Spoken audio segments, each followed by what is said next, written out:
Having looked at all these different aspects of education under the Islamic perspective, looking at the teacher, the student, the institution, the administration, the curriculum, the teaching methods and approaches, and so on and so forth, let us now take an overall look at what three Islamic philosophers have said about education. Here they are. The first one is Al-Kindi, and according to him, it consists of three aspects: physics, math, and attributes of God. Now, why physics and math? Because physics, if you ever try to understand what physics is all about, physics is about matter and energy. And that is what the universe is made of. Universe is made of matter and energy. And that is the truth, that is the real, and that ties in with ontology and epistemology and that stuff. Mathematics is numbers. You can't play with numbers. Numbers are numbers. It's definite. And so that leads into axiology, which is more to do with morals and values. You learn a lot of values through mathematics. But the third thing is the attributes of God, which is religious education. So no matter you teach the math, you teach the physics, you teach the sciences, but you must teach religion as well. Equally, it's not 5 classes of math a week and 1 class of religion a week. That doesn't do it. That's what we see in many school timetables. English is 6 times a week, math is 6 times a week, science may be 4 times a week, but religion is 1 or twice a week, which is not a wise thing. So according to Al-Kindi, it is current contemporary education plus religious education as well. Al-Farabi, on the other hand, looks at it differently. He looks at it from 2 angles: theory and practice. Now, this is important in the 21st century. Al-Farabi said this hundreds of years ago. Today, it is aptly reflected and needed in our education system. Theory is knowledge about existing things.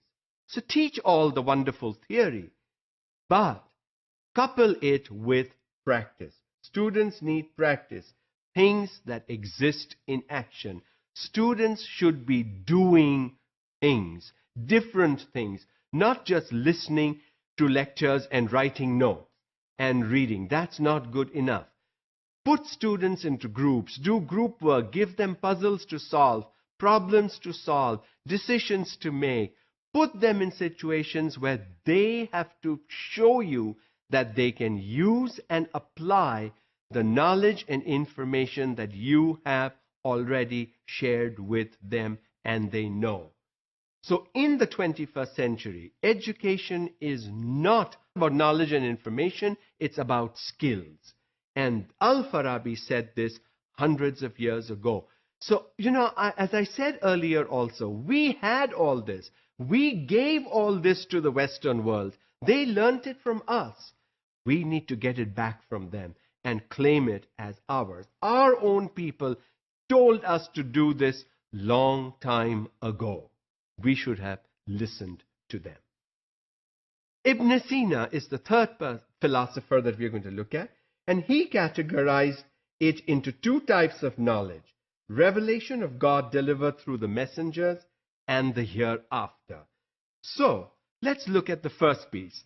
The revelation of God through the messengers, through the prophets, all the religious teachings. And if you look at religion in a comparative perspective, you will find that there are a lot of similarities.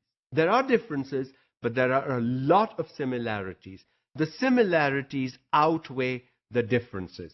So, looking at religious education is important. But the second piece, the hereafter, life after death. What is that? Heaven or hell? What determines life after death? How you live your life here on earth. What you do, how you do, for whom you do. All that, and all that comes through education.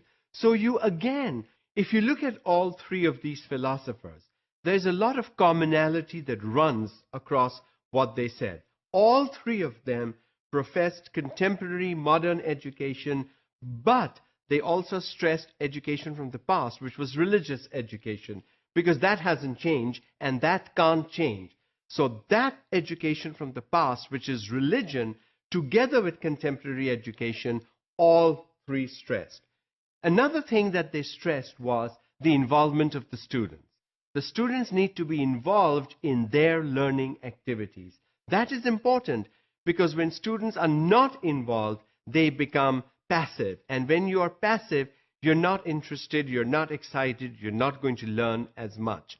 So, when we look at the whole picture of the Islamic perspective, and we've seen 3-4 philosophers and what they said, we see a common element, or lots of common elements actually running through what they tried to say.